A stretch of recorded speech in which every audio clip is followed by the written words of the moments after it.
Welcome everyone. This is day 4 in our 6 series webinar. We're super excited to be here. John Kurth, Brigitta, Hoeferle, we are here to bring you even more wisdom and knowledge and some fun information for you to go and apply it. Today is all about customer retention and how to increase customer loyalty. So my name is Brigitta Hoeferle. I am the CEO of the NLP Institute of Atlanta.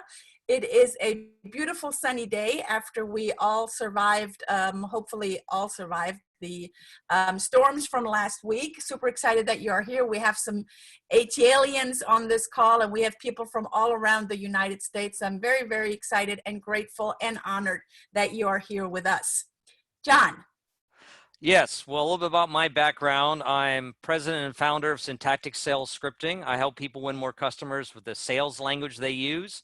I take a hard sell and transform it into a heart sell. But I do that because I'm highly skilled in NLP, much like Brigitta is, and NLP is the foundation of my teaching. I'm also the author of the book, What Are Your Words Wearing? So pick it up when you can. And today we're talking about how to increase customer loyalty. And really there's a mindset about customer loyalty. Brigitta, you want to kick us off with that? Absolutely. Let me share my screen with you guys. Can you guys see my screen? Okay, let me play from current slide. So customer retention is all about creating these raving fans. It's not just creating these raving fans. Today, we're really talking about how do you keep them? Because a lot of us have experienced, especially through this crisis, that we have raving fans, that we have loyal customers, and that we really don't, yes, we always want to continue to go out and get more customers, and we're going to talk about that in our next, in the upcoming days. But really, how do you serve them? How do you continue to bring them value, especially through this time, to your current customers? There is the relationship. It is all about relationships. It is all about you being there for your customer and maintaining and nurturing that relationship, just like in dating, just like in a family, with your spouse. There's an ongoing courtesy in courting. And that's what I think, and in my experience being a successful business owner, what needs to happen. Now, there are some of you guys that are in professions that it might be harder, like restaurants. How do you serve your clients if you can't serve your clients? Your product is something, or your service that you're offering, or the value that you're bringing is really something that you want to bind your customers to you, even if they cannot eat. Let's take the analogy of a restaurant. If they cannot eat at your restaurant right now, what other things are you doing to serve them? Bring them like a daily cooking show, or some fun recipes, or check in with them and do like a, everyone gets on a Zoom call and does cocktails together. It is something that once we come out of this, and once we're out of shelter in place and lockdown, that people are going to go, oh, this restaurant, they checked in with us daily. They gave us value. They gave us recipes. They cared for our community. They gave back. They were offering food at the food kitchen, at the soup kitchen.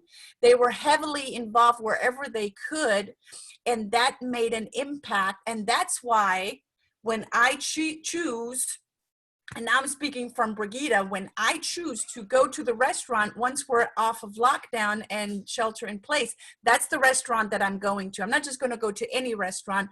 I'm going to go to the one that continued to check in with me, that is heavily involved in our local community. So that is really a mindset that the business owners, and not just the business owners, it's not just the leaders. It's really, how does the leader impact and empower the people that they're working with? Because everyone is looking for something to do. Let's do something meaningful. Let's do something that really leaves a dent in the community and on a greater level.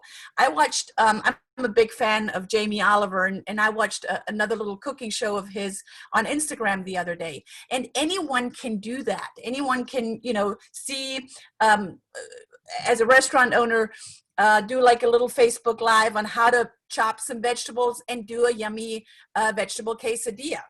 I want vegetable quesadillas now. I don't know how about you guys, but from vegetable quesadillas, we're actually going to go over to eating cake. So John, over to you. Yeah, well, we're talking about customer retention strategies. It's all about relationships, but there's really 5 layers to it. Think of it like a cake. So let's go on to the cake slide. There's 5 ingredients to baking a cake.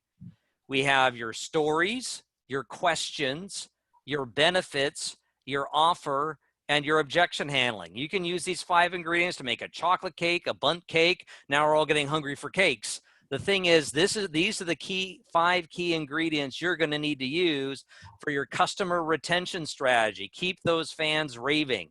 And of course, stories and questions are so powerful from both an NLP and a selling point of view. Brigitta, why don't you share with the listeners a little more about powerfully using stories and questions? Yes, absolutely. You know, you probably all heard it. Facts tell, stories sell. But only good stories sell. Stories that make a point. Stories that are memorable. Stories that touch not just in one representational system. Some of you might remember we've touched on representational systems: visual, auditory, kinesthetic. They must touch on all. They must be, imagine a story, and as you're listening to the story and you're connecting a deeper feeling to the story, and perhaps you're even creating a meaning to the story. Now we're tapping into the auditory digital. So make your stories not just emotional, but make them heavy on visual, auditory, kinesthetic. Now, if we want to add another layer to that, we could go into the whole bank value systems and make them very structured, make them very caring, make them fun and easy to listen to, and make them also knowledgeable, where there's information transmitted in those stories. And that's really the point that a story makes. There's also an importance of the questions, because questions steer the focus. A good coach, and some of you guys that are on this call today, a good coach will not lead you the horse to the water. It will ask you how you're getting there, because you already have the resources that you need within you. So I like for you right now in this chat box to write down "My story matters," because all of you have a story. You all have at least one story. I know you guys have tons of stories, but at least one story. And right now in the chat box, "My story matters," because truly your story matters. Yep, it certainly does. So let's pivot into the 5 different types of benefits. These are the key ingredients that, share this story, Brigitta. You're a much better storyteller and on this story. This is a fantastic one.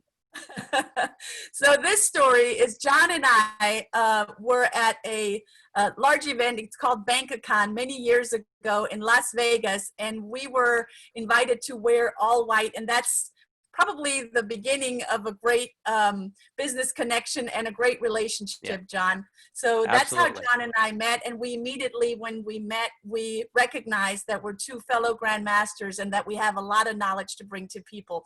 So that's why I wanted to put that picture in there. I'm glad I went back. So benefits, John. Yeah, and one of the things I like about that story, you recognize a fellow NLP master by how they sound, not how they look. We both look great in that picture, but she and I recognized immediately what are our language patterns that we're using, like, yeah, she's got it, he's got it.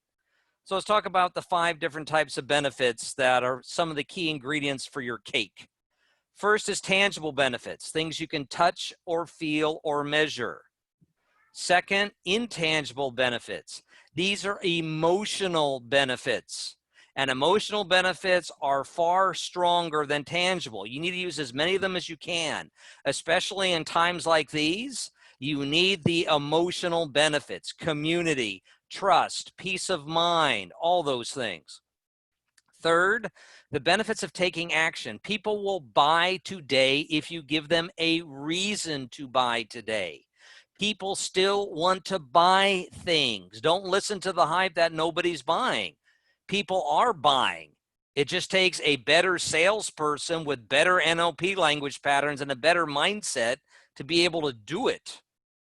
The consequences of not taking action. What will it cost them if they do nothing? A lot of people learn the cost of not taking action. Unfortunately, people didn't hoard up enough toilet paper. The cost of not taking action is they've had some trouble. But the cost of not taking action is getting people away from they don't want. Remember we talk about NLP, moving away from and moving towards. Consequences of not taking action is moving away from. It is very, very powerful. And the fifth and highest level benefit is the benefit of the benefit. That's really the highest benefit of all of what you offer. We also have to go into the offer. The offer is the natural conclusion to a well-delivered sales presentation. You go through all this effort to describe what you're doing, and if you don't give them an offer, how are they going to buy from you?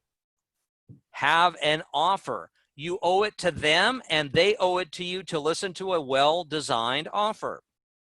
And finally, objection handling. Objections are just buying signals. Listen to the reframe there. Objections are just buying signals. If you're getting them, it shows they are interested. So now you can work with them. So in your chat box, people are afraid of objections. It's just buying signals. And with the right scripts and the right NLP mindset, you can handle them. So in the chat box, I want you to type in this declaration. Objections are easy. Objections are easy. So type that into your chat box. Brigitta, would you share with us a little more about your thoughts on objections and the offer? Yes, and I think we could do like a whole series just on objections and offer, John, and I think we should do that. Would you guys get value out of that? I know that I would, and I'd love to share that. Objections, the offer starts at the very beginning, even before you have the conversation. Anytime you build a relationship, that's when the offer starts, and that's where your well-formed outcome comes in. We talked about that at the introduction of NLP last Thursday. There's another one coming this Thursday. The objections only come from when you are not asking the right questions and when you are not really listening to what the person is saying. If you're really in tune with how the person stores information that you're talking to and on which representational system they are operating in, then that will also allow you to start listening for objections and start addressing them before they even come up. Let me say that again. When you start really being in tune with the listening, you can handle objections before they even come up. And that really, that's a skill that you learn going through the NLP program. That's a skill that you learn becoming an NLP practitioner, going through the ongoing courses that John and I do. That is a skill that you will learn by practicing and by applying what we're teaching here in these free classes and in the ongoing classes that we're delivering to you. So tomorrow, we're actually going to go into customer reactivation, and this week is all about the customer. So make sure that you're on tomorrow for customer reactivation. John, do you have any last words? Well, customer reactivation is reactivating the members of your tribe. If someone bought from you once, that's the biggest hurdle. It doesn't matter if it was a $20 product or a $2,000 product. It doesn't matter if they bought from you 2 months ago or 2 years ago. You can re-engage them and reactivate them into becoming paying, buying customers again.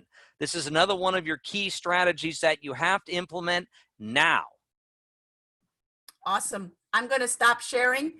Guys, it was wonderful. As always, we never have enough time to share everything with you. And these are bite-sized, but boy, are they rich bite-sized courses that we're delivering to you. We're going to do more of them, so stay tuned. There is plenty more to come. So tomorrow is the next one on customer on customer reactivation. That is at 12 o'clock Eastern time, 9 o'clock Pacific time. I'm super excited to see you there. And yeah, John, we're going to talk about an objection course as well. So thank you guys for being on. John, thank you as always. It was fun. Great seeing all of you. Spread the word. Tomorrow, 12 o'clock Eastern. Bye. Bye-bye.